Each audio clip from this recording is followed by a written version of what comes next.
మీ పిల్లలు చదువుకున్నది ఎగ్జామ్ హాల్లో రాయాలన్నా, కాంపిటేటివ్ ఎగ్జామ్ క్రాక్ చేయాలన్నా మెమరీ ముఖ్యం. మెమరీ అనేది గిఫ్ట్ కాదు, రైట్ టెక్నిక్ అండ్ ప్రాక్టీస్ తో ఎవరైనా సాధించవచ్చు.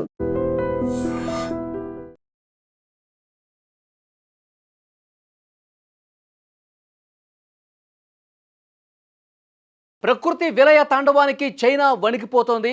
పసిఫిక్ మహాసముద్రంలో పుట్టి ఫ్రాన్స్ దేశమంతా భారీ వైశాల్యంతో విస్తరించినటువంటి ఈ బావి టైఫూన్ చైనాలో తీవ్ర బీభత్సాన్ని సృష్టిస్తోంది. ఒకసారి మీరు స్క్రీన్ మీద దృశ్యాలు కూడా చూస్తూ ఉన్నారు. ఈ తుఫాను ప్రభావం ఒకవైపు తగ్గకపోగా ఈశాన్య ప్రావిన్సుల మీద దీని ప్రతాపం అనేది కొనసాగుతుంది. ముఖ్యంగా లియావోనింగ్, జిలిన్ ప్రాంతాలను భారీ వర్షాలు, వరదలు ముంచెత్తున్నాయి. ఒకసారి స్క్రీన్ మీద మీరు చూస్తుంటే ఆ వరదలోకి కార్లు ఏ విధంగా కొట్టుకుపోతున్నాయి మీరు చూస్తున్నారు. పూర్తిగా ఎక్కడికక్కడ ఆ ఇళ్ళు కూడా ఈ వరద ధాటికి లోతట్టు ప్రాంతాల్లో ఉన్నటువంటి జనావాసాలు కూడా పూర్తిగా కుంగిపోతున్నటువంటి పరిస్థితి. ఓవరాల్గా 2.6 లక్షల మందికి పైగా జనాన్ని అక్కడ ఉన్నటువంటి అధికారులు సురక్షిత ప్రాంతాలకు కూడా తరలించిన పరిస్థితుంది. తుఫాను సృష్టించినటువంటి బీభత్సం అంతా ఇంత కాదు. ముఖ్యంగా లియావోనింగ్ రాజధాని షెన్యాంగ్లో వరద తీవ్రతకు ఒక లైట్ హౌస్ వద్ద ఉన్నటువంటి భారీ హై టెన్షన్ కరెంట్ లైన్ కూడా తెగిపోయినటువంటి పరిస్థితుంది. అది వరద నీటిపై తేలుతూ బ్రిడ్జుల కిందుగా కొట్టుకుపోతున్నటువంటి భయంకరమైన వీడియోలు ప్రస్తుతం సోషల్ మీడియాలో కలకలం రేపుతున్నాయి. పరిస్థితులు అంతకంతకు ప్రమాదకరంగా మార్చడంతో నగరంలోని స్కూళ్ళు, కోచింగ్ సెంటర్లకి అధికారులు సెలవులు ప్రకటించేశారు. రవాణా సేవలు కూడా పూర్తిగా స్తంభించిపోయినాయి. ఎందుకంటే ఎక్కడెక్కడ బ్రిడ్జ్లు కొట్టుకుపోతున్నాయి, అసలు రోడ్డు అనేది కనిపించట్లేదు. పూర్తిగా మోకాళ్ళ లోతు వరకు వాటరే కనిపిస్తుంది. లోతట్టు ప్రాంతాల్లో ఉన్నటువంటి కార్లు మొత్తం కూడా ఒక పెద్ద కాలువలో బొమ్మ కార్లు కొట్టుకుపోయినట్టుగా పెద్ద పెద్ద కార్లు కూడా కొట్టుకుపోతున్నటువంటి పరిస్థితి ఉంది. ఇప్పటి వరకు మనకి అందుతున్నటువంటి సమాచారం ఆ కార్లలో అసలు ఎవరైనా ఉన్నారా, వెళ్తున్నటువంటి కార్లు కూడా కొట్టుకుపోయిన పరిస్థితి ఏమైనా ఉందా, సో ఇళ్ళు కూలిపోయినటువంటి వాళ్ళలో ఇంకా శిథిలాల కింద ఎవరైనా ఉన్నారా, వీటన్నిటిని కూడా అధికారులు పరిశీలిస్తున్నటువంటి సిచ్యువేషన్ కనిపిస్తోంది.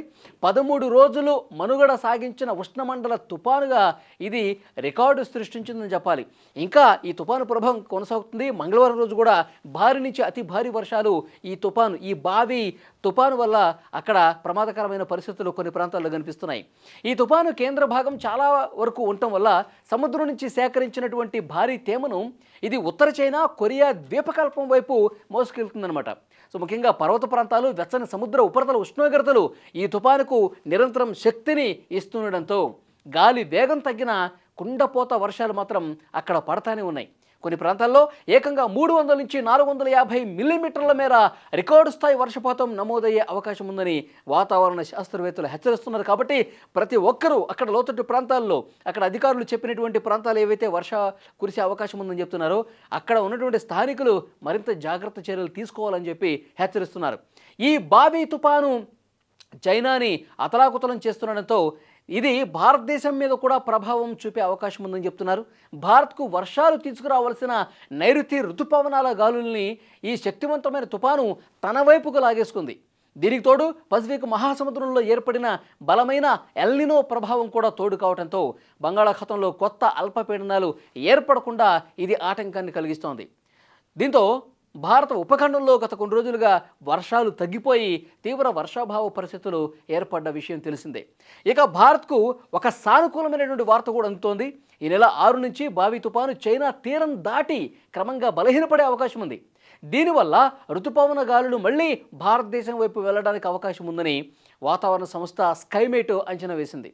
ఈ పరిణామాల నేపథ్యంలో నేటి నుంచి వాయువ్య బంగాళాఖాతంలో ఒక ఉపరితల ఆవర్తనం ఏర్పడి ఆ తర్వాత 16 లేదా 17 తేదీల్లో ఉత్తర బంగాళాఖాతంలో ఒక బలమైన అల్పపీడనం ఏర్పడే అవకాశం ఉందని వాతావరణ నిపుణులు భావిస్తున్నారు. దీంతో దేశంలో మళ్ళీ వర్షాలు పుంజుకునే అవకాశం కూడా కనిపిస్తోంది. కానీ ఈ బావి తుఫాను చాలా ప్రమాదకరంగా మారినటువంటి సిచ్యువేషన్ చైనాలో కనిపిస్తుంది. ఎందుకంటే మీరు చూస్తున్నటువంటి దృశ్యాలు నిజంగా ఒక భయం కల్పించే విధంగా ఉన్నాయి. ఎప్పుడు కుండపోత వర్షాలు పడతాయో, ఏ ప్రాంతం పూర్తిగా వర్షాలు వరదలతో నీట మునిగిపోతుందో అర్థం కాని సిచ్యువేషన్ కనిపిస్తుంది. ఎందుకంటే మీరు ఆ దృశ్యాల్లో ఎక్కడికక్కడ పూర్తిగా కార్లతో సహా, ఇంట్లో ఉన్నటువంటి సామాన్లు సహా, అక్కడ ప్రధాన రహదారుల్లో ఉన్నటువంటి ఈ షాపింగ్ కాంప్లెక్స్లు లోపలికి వాటర్ కూడా వెళ్ళిపోయి జనం బయటకు రాలేనటువంటి పరిస్థితి. సో చైనాలో కొన్ని ప్రావిన్స్లో ఈ బావి టైఫూన్ కారణంగా ప్రజలు చాలా గందరగోళ పరిస్థితుల్లో ఉన్నారు. దాదాపు 2.6 లక్షల మంది ప్రజలు అక్కడి నుంచి సురక్షిత ప్రాంతాలకు తరలించేశారంటే ఈ బావి అతిపెద్ద తుఫాను చైనాని ఏ విధంగా గజగజ వణికిస్తుంది, చైనాని ఏ విధంగా అతలాకుతలం చేస్తున్నది కూడా అర్థమవుతుంది. సో ఇప్పుడు అధికారులు వెంటనే చర్యలు కూడా తీసుకుంటున్నారు. ఎక్కడైతే భారీ వర్షాలు వరదలు ఉన్నాయో అక్కడ సహాయ కార్యక్రమాలు చేస్తా ఉన్నారు. వీళ్ళందరినీ తరలించిన వాళ్ళని పునరావాస కేంద్రాల్లో పెట్టారు. అక్కడ వాళ్ళకి ఆహారము, అలాగే పాలు, వాళ్ళకి వృద్ధులైతే మెడిసిన్స్ ఇవన్నీ ఇచ్చే ప్రయత్నం చేస్తున్నారు. మరోవైపు హెలికాప్టర్స్ను కూడా అక్కడికి పంపించి ఎవరైనా వరదలు చిక్కున్నారా, ఎవరైనా మేడ మీద ఉండి సహాయం కోసం అర్థిస్తున్నారా, సో వీళ్ళని కనిపెట్టే బాధ్యత కొంతమంది అధికారులు తీసుకున్నారు. సో అక్కడ ఈ సహాయక కార్యక్రమాలు అనేవి జరుగుతున్నాయి. చైనాలో నుండి ఆర్మీ కావచ్చు, ఇంకా ఇతర సిబ్బంది వాళ్ళందరూ కూడా వరద ప్రభావిత ప్రాంతాల్లో పర్యటించి ఎవరైతే వాళ్ళు వరద ప్రవాహానికి గురైనటువంటి ప్రజలు ఉన్నారో, వరద బాధితులు ఉన్నారో వాళ్ళని రక్షించే ప్రయత్నం చేస్తూ ఉన్నారు. నిజంగా చాలా భయంకరమైనటువంటి దృశ్యాలు చైనాలో కొన్ని ప్రాంతాల్లో కనిపిస్తున్నాయి. పెద్ద పెద్ద బ్రిడ్జిలు కూడా కొట్టుకుపోయి అటు ఆ ప్రాంతానికి ఈ ప్రాంతానికి కనెక్టివిటీ దెబ్బతిన్నటువంటి పరిస్థితి కూడా ఉంది. సో మొహగ్రు రూపం దాలుస్తున్నాయి అక్కడ ఉన్నటువంటి నదులు కూడా. సో ఈ వర్షాలు ఇంకా 2-3 రోజుల పాటు ఉండే అవకాశం ఉంది. కాబట్టి చైనాలో వరద ప్రభావిత ప్రాంతాల్లో ప్రజలు మరింత అప్రమత్తంగా ఉండాలని అధికారులు హెచ్చరిస్తున్నారు.